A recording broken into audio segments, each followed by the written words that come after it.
Gall, where's Gall? Gall. Go ahead, yay! Come on up. Let's give Gall a big hand. We're just so excited to have him here with us. He survived the attack that happened on October 7th. He was in the kibbutz where everyone was being murdered, okay, right when that rave festival was going on, which is next door to his kibbutz. And so he's going to share with you a little bit about the event, what happened to him and his family and how they survived.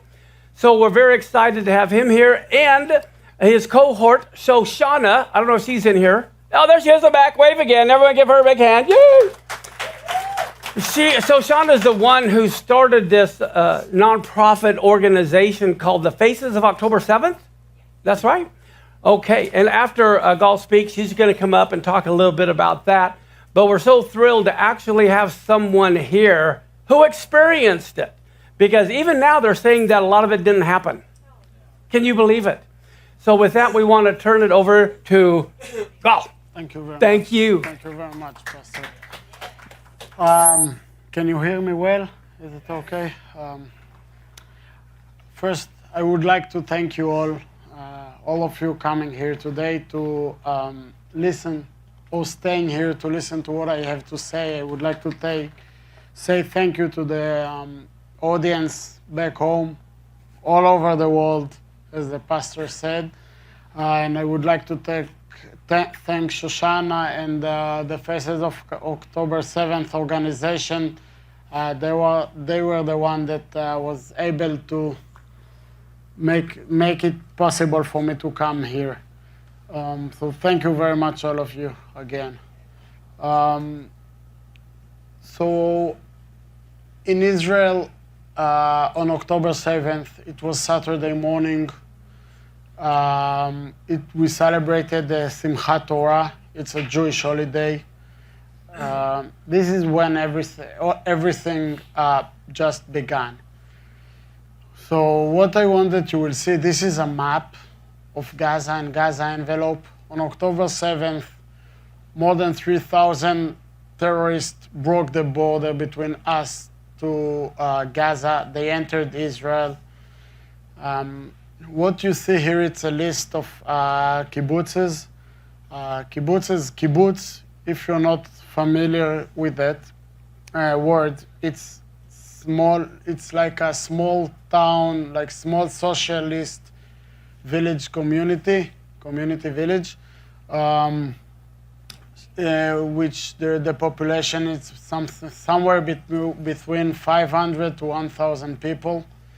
So what I wanted you will see on that map, on October 7th, they broke the border. They entered all the army bases around Gaza.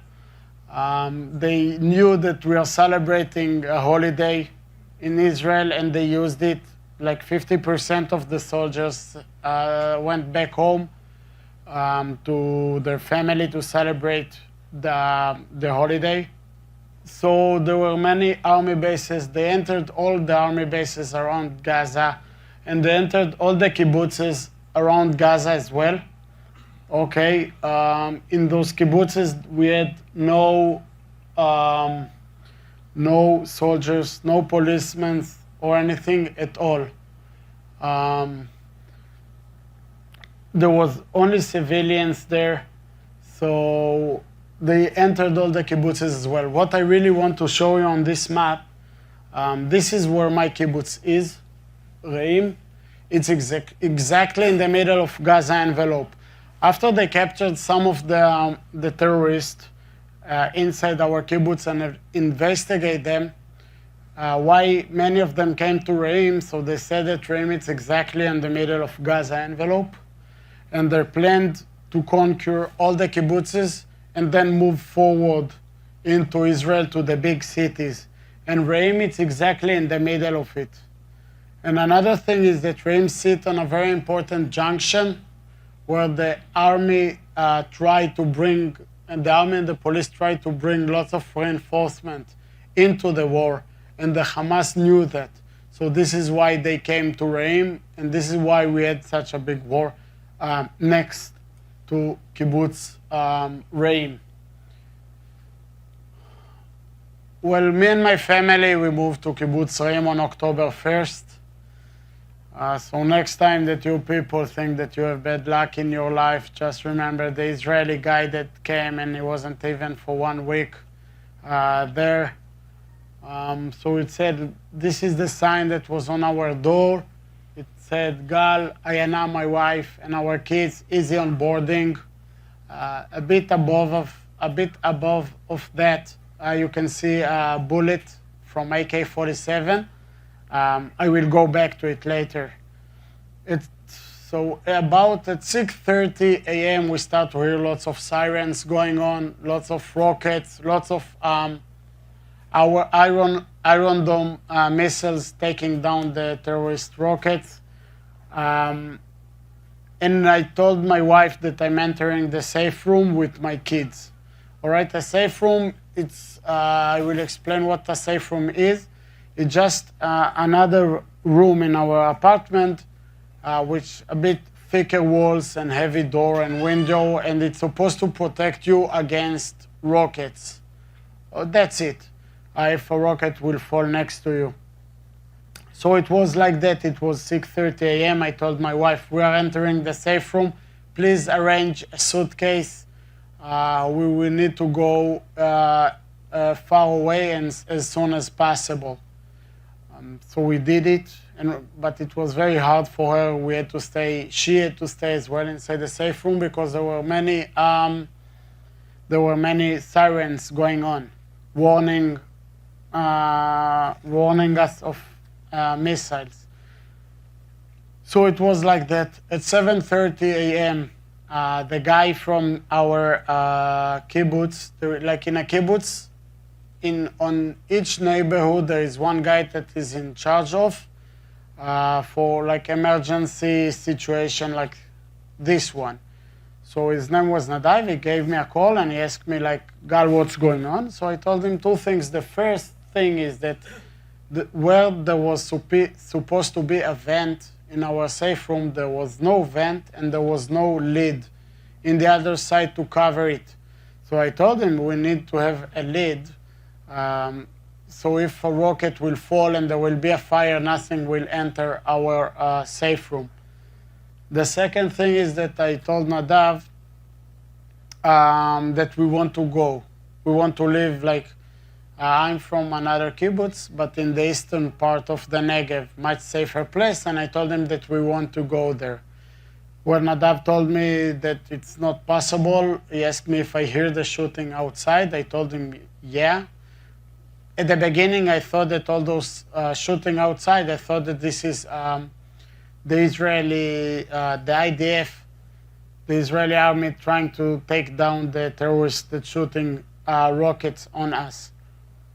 So Nadav told me no, that the terrorists broke the border, they are in Israel, and there is a big fight out of our kibbutz, and it's too dangerous to live. So we have to stay inside the safe room.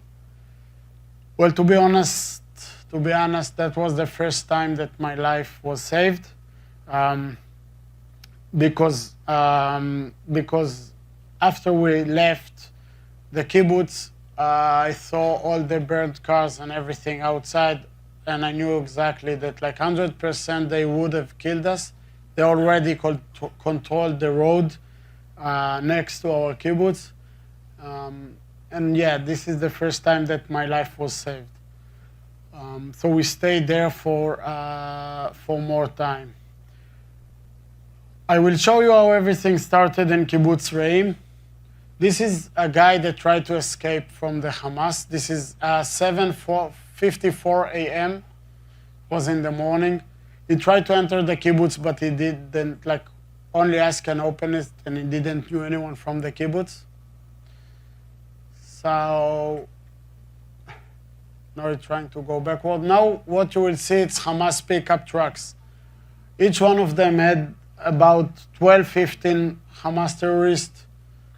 Well, for this guy, it was too late, of course. They murdered him. You see how many cars, how many pickup trucks there is. You even can see that some of them moved, continue on the road.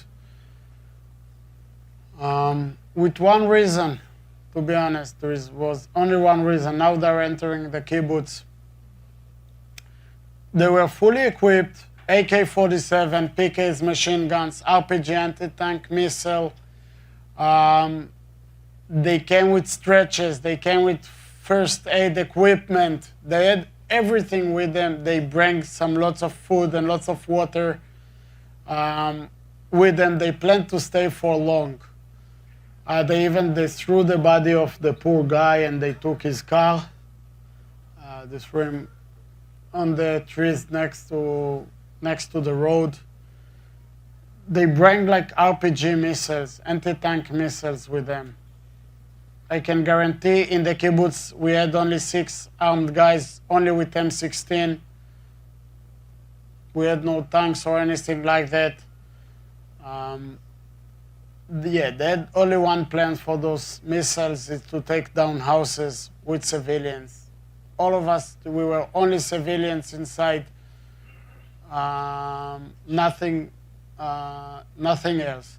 You can see that on the top screen, there is still many pickup trucks. All of them were supposed to enter Kibbutz Reim. The only reason that they didn't enter, it's because they stayed there, and I don't know if I mentioned, there was like the music festival, the Nova Music Festival, that was held just next to us. So people tried to escape the Nova Festival, and they tried to escape the kibbutzes as well. So those guys just waited on the road, and for them it was just like shooting ducks in a range. Simple as that. All the people come towards them. So it was so easy for them to kill civilians. This is why they stayed there. I don't know if you saw on the media or somewhere all the photos of the burned cars. This is exactly where it was. If you didn't, Google it, and you will see how many cars there were over there. So this is why they stayed outside. They were planned to enter the kibbutz. I'm always saying I feel a bit sad because some of the people, my life was saved because someone else's life didn't. All right, those guys were planning to enter the kibbutz, but eventually they stayed there. This is a video footage from our factory. They just pretty much entered the kibbutz. They're just going and looking for civilians, just like that. Not even one soldier, not even one policeman. This guy has RPG with him. He's just going and looking for like houses and civilians and cars to take down. No, they're just going and like looking for people to kill or to kidnap. Now they're entering the kibbutz. The next footage, it will be fast, but those are the first hostages from our kibbutz. They're taking them. Okay, that was the beginning. It was 8:14 a.m. That was the beginning. That was the first time. Since they entered the kibbutz at 8 a.m. It took them 14 minutes to start take the first hostages. In Israel, still we didn't know. No one knew what's going on. So this is how everything started. That was the beginning. I want to show you an aerial photo of our kibbutz. What I mentioned here on the top, this is the main entrance to the kibbutz. The road above, this is the road with all the burned cars that you saw. And I mentioned that the Israeli army tried to bring reinforcement. It was from that road, all right, and it was that junction. So there was a very big war. Both of the sides knew how important this road is.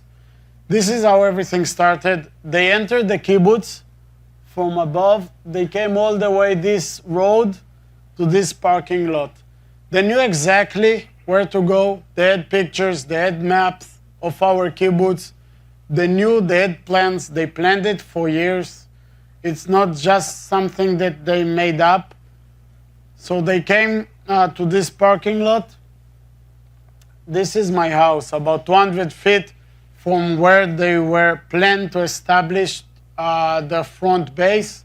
In this front base, there were always like 20, 30 guys with all the food and the water, and this is where they bring all the injured guys from the war to put them there. This is where the commander was as well. After I left, after we escaped Kibbutz Reim, I spoke with one of the security team guys, and he told me, Gal, you know how my day started? So I asked him how. He told me his house is this one.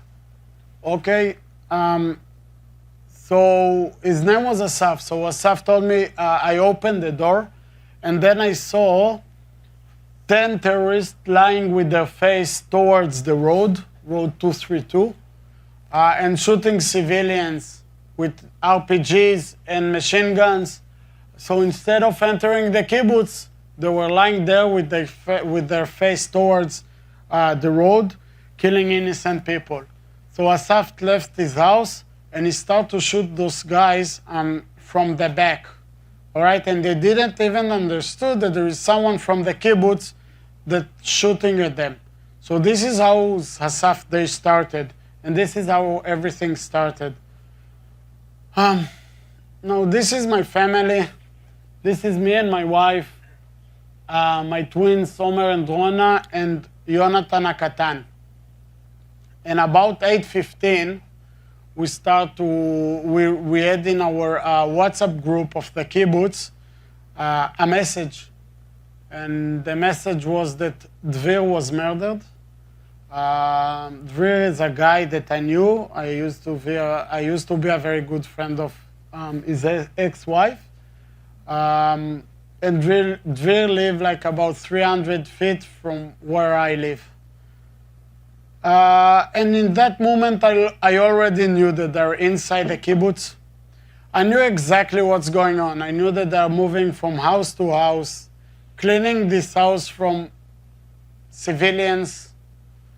And I just counted the minute till they will be on my house. I kept heard the shooting coming towards me, and like it was like a routine that you hear a hand grenade, and then you hear like few AK-47 shots, and then quiet. And I knew that they're moving from house to house. They're cleaning the house from civilians. And I just waited. I counted the minutes until they will come and kill me. At that point, I knew 100% that they're gonna kill me. I always thought that it's so not fair for the kids.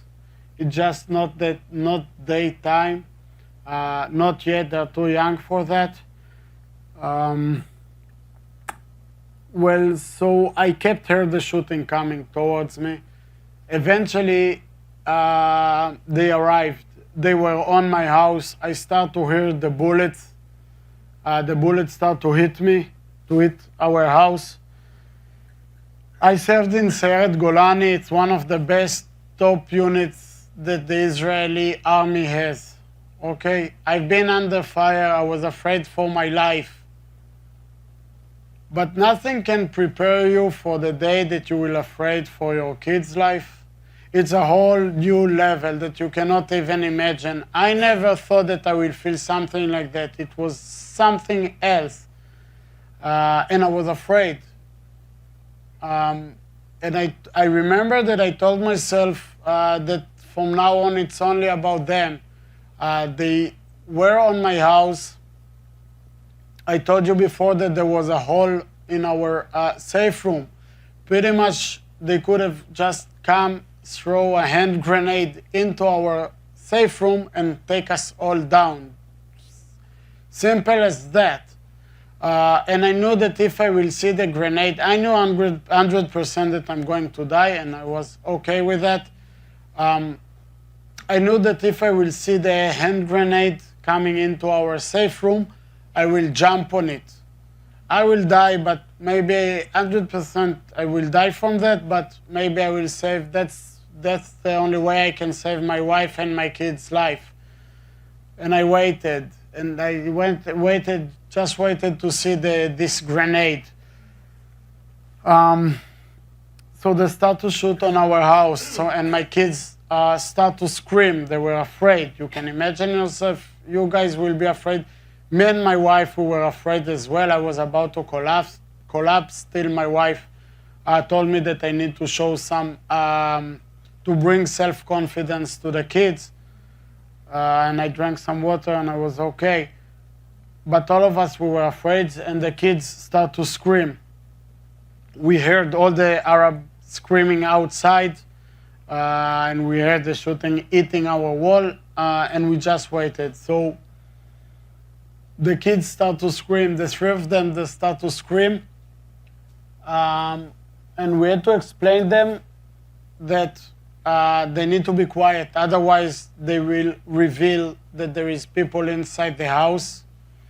So they need to be quiet. So the twins understood, and they kept quiet. But little Jonathan was scared. He was not even 3 years old on October 7th, and he continued to scream and shout. So my wife had to keep his mouth shut. So she put her hand on his mouth. Well, you need to understand that we are all next generations for Holocaust survivors, and we do have this story about the woman that had to strangle her son, her baby, so we won't reveal them that they're inside the house, because there were Nazis outside of the house. So she had to strangle him. So then my wife started to cry. She said that she cannot do that. So I went there, and I had to put my hands on his mouth, and it was like that. Every 10-15 seconds, I took my hands off so he will be able to breathe, and then I put it back. It was like that for a few minutes until he was calm. Well, eventually they arrived. They tried to open the door. I knew that if they will enter the house, I will get out of the safe room. Well, I thought that if I will get out of the safe room, maybe they will kill me or kidnap me. But that's the only way I can save my kids and my wife's life. We do know that it didn't work very well for another family, the Bibas family from Kibbutz Nir Oz. The father left the safe room with the terrorist. They kidnapped him, and then they went back to kidnap his wife and their two redhead babies. I don't know if you saw them. They're still there. But this is what I thought. So they tried to open the door. Just imagine yourself. The only thing that separates you and the angel of death is just a simple wooden door that any one of you can give it a kick and break it.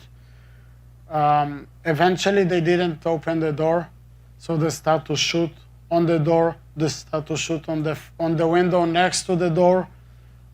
Maybe they thought that we will be afraid and we will surrender. We will get out of the safe room and will come towards them. And then that's the way they will either kill us or kidnap us.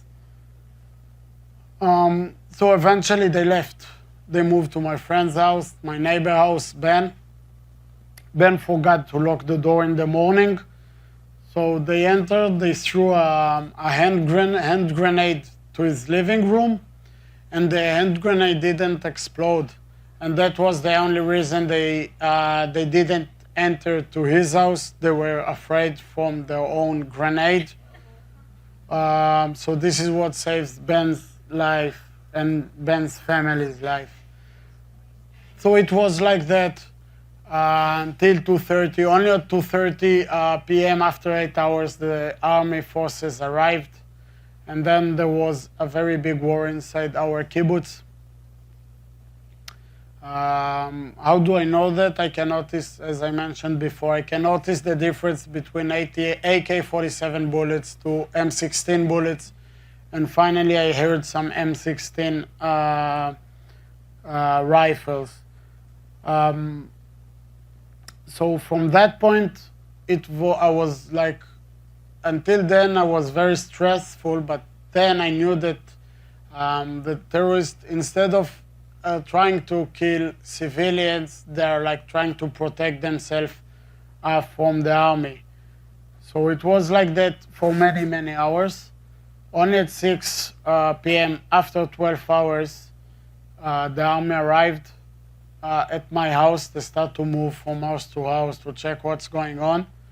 And they called me out from the safe room, and they told me like they checked that everything okay. So and then they moved to Ben's house, and they tried to bring Ben out of the safe room, and Ben didn't want to, so they called me. And like after like 10 minutes that I'm trying to convince Ben to get out of the safe room, eventually he came out. And so I asked Ben like, why didn't you came when we called you? So he said, he told me that he saw a movie that in another kibbutz, they took one of the hostages and they put a gun on his head, and they told him, now you're going to call all your neighbors to get out of their safe rooms. And this is what he did. So he called all the guys from the safe room, and then the terrorists killed them. And Ben thought that it's the same with me, that they pull a gun on my hand, and this is why he preferred to stay there. He was too afraid that they're doing the same thing for me. They already kidnapped me. So it was like that. We stayed in our safe room until 11. There was still, even though the terrorists, like the army moved that marked that our house is safe, there was still war going on in the kibbutz. Well, until 11 p.m. At 11 p.m., I told you before that our safe room wasn't safe anymore. There was many bullets, and I told you that there is a hole in it. So they moved us to another safe room with very nice couple. Under fire though, but they moved us to another safe room. You need to understand that till then we had only one bottle of water. We had no food. We drank some crackers. We did our needs in a small trash can, the whole family. So this is how everything was until 11 p.m. At 11 p.m. they moved us to a very nice couple house, which with a normal safe room. And so I spoke with the couple there, and they told me like how lucky they were because their daughter was in the Nova Festival, and she left on Friday night because she had to go to work on Saturday. So they have so much luck, and they are very lucky people. So we all went to bed. We didn't sleep very well because there was still shooting going on in our kibbutz. And then I woke up at 7, and about 7 a.m. in the morning, I went out to make some fast breakfast for everyone. And suddenly 2 army officers arrived. They told me, they asked me if it's possible that I will bring the couple out of the safe room. So I bring them. They sat on the sofa, and right in front of me, they said that their son was murdered on his way to his base. He was recruited to the reserves, and he was murdered. So just like that, in 10 hours, everything, like 8 hours, from the happiest people, they become the saddest. You don't want to be there next to parents that receive this message. Yeah, it was very sad. Well, this is my front door. with bullets. This is this is from hand grenade, the big hole that you see. This is our window. Pretty much they just came and start to shoot like that from the bottom, maybe from the bottom or maybe from the top to the bottom. They thought that we will surrender. This is how it looks like.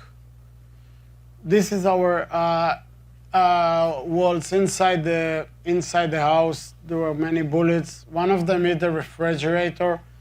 Well, I'm always saying that I don't know which company this refrigerator is, but I'm pretty sure that they can take the price up now. It's a bulletproof refrigerator, and they can make like 100% bulletproof, and they can make very good money of knowing that.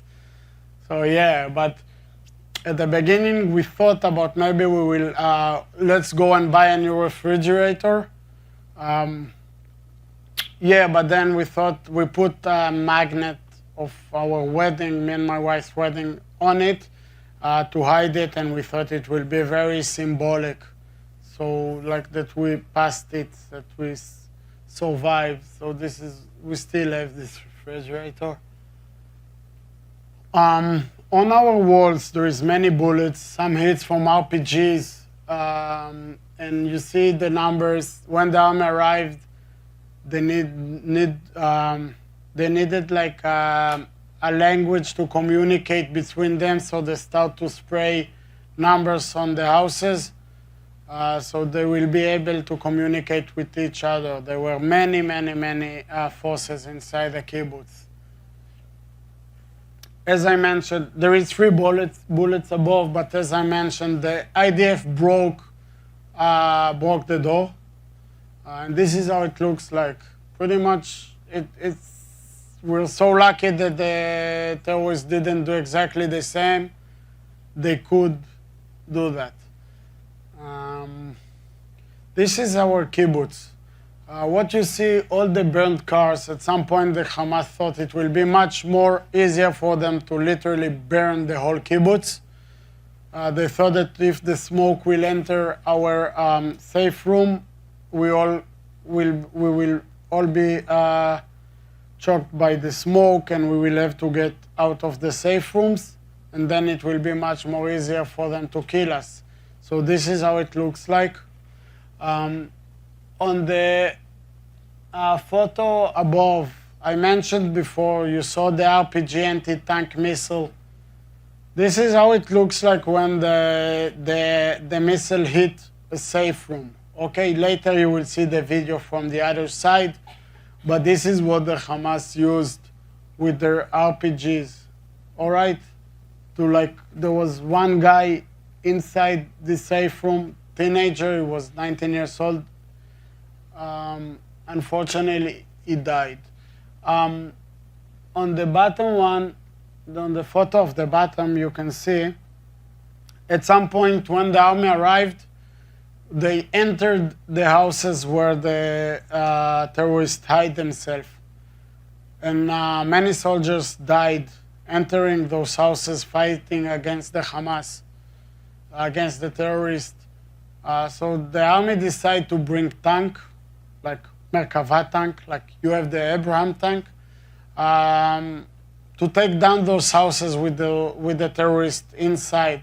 So what you see is when our tanks shooting cannon shells on our own houses, our own apartments. It's literally take down the whole house.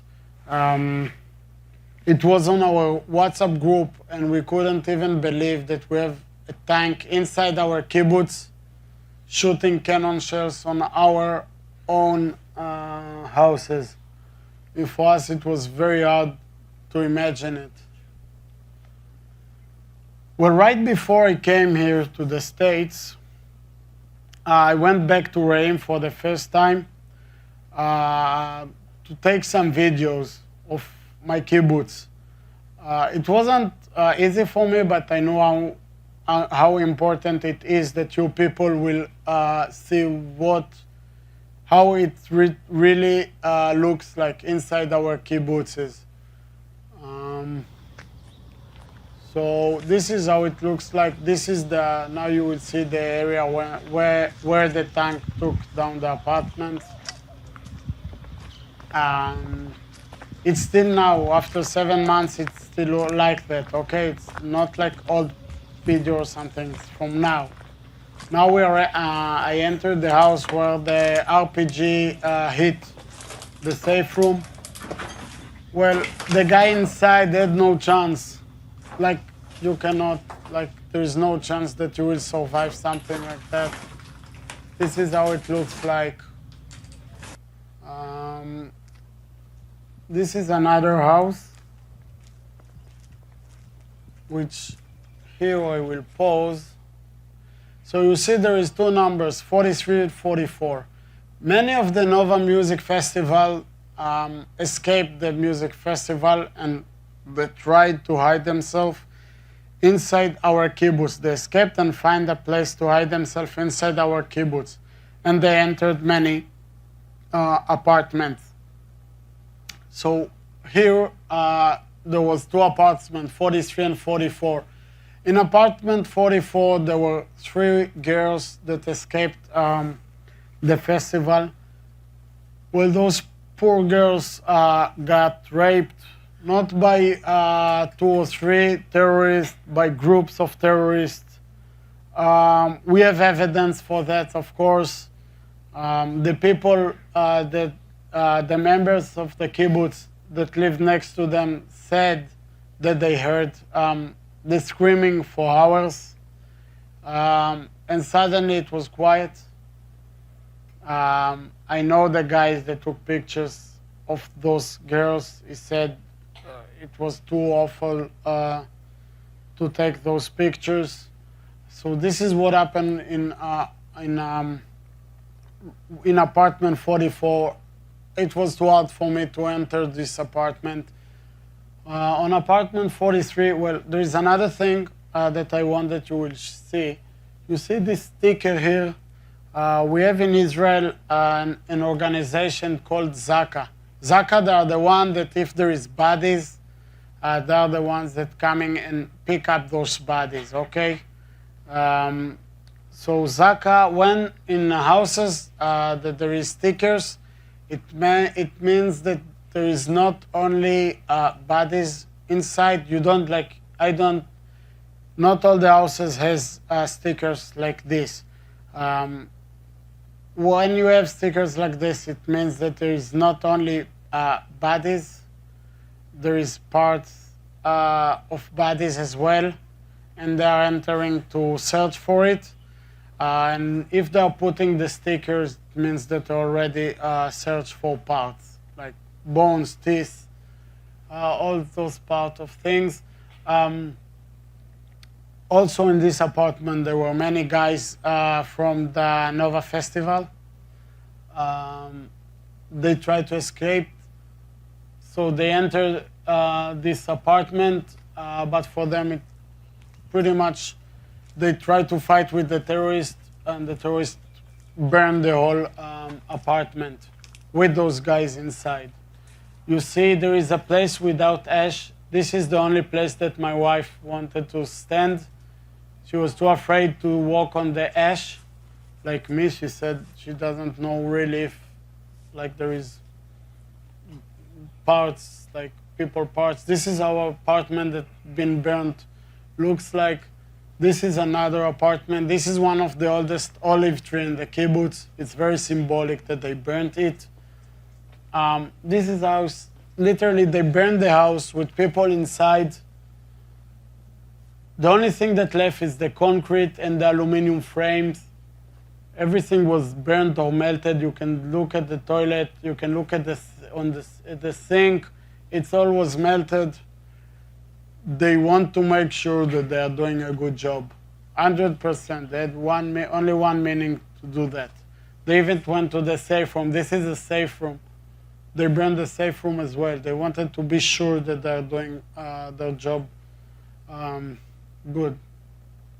This video is like a big house of like a big family. At that time, there was the parents, their daughter, and their son. The guy that is taking the picture is a good friend of mine that took this video. They were still there, and on our WhatsApp group, they said that the Mahomes family's house getting burned, and we need to rescue them. So the security team came under fire, and they rescued the family. They took them out from the window under fire, 6 guys. Those families, there's a daughter that she's 100% disabled, so she can only lay over, she cannot even sit. And it was very complicated, but they managed to do that. The security team they had to risk their life to take this family out. And this is how it looks like.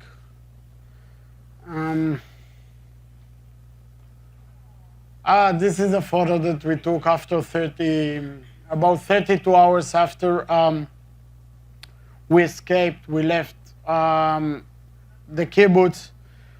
We took these photos. Well, the things that I saw there after we escaped the kibbutz, there were many, like 10, 12 Hamas pickup trucks just out of our kibbutz. Still, lots of ammunition, any kind, any type of ammunition that you people can imagine. There were like all the burnt cars that you saw. I saw them all burning. I saw many bodies, and to be honest, I have no idea if the bodies was like civilians or soldiers or terrorists. And I was so afraid that those kids will see it. But as we left the kibbutz, it's the first time that they could have get a proper sleep, so they went to sleep right away. So we thought that they didn't saw anything, but they did. So they're the real warriors, they're the real heroes. They behaved and act so beautiful. They're like mature pretty much. They were amazing. I would like to dedicate my lecture for 2 people. The first one is Roy. Roy is an American citizen. He born here in the States, in the United States, and his family made Aliyah to Israel. Roy was my commander in the army. And the first time actually that Roy saved my life was in the army during my service.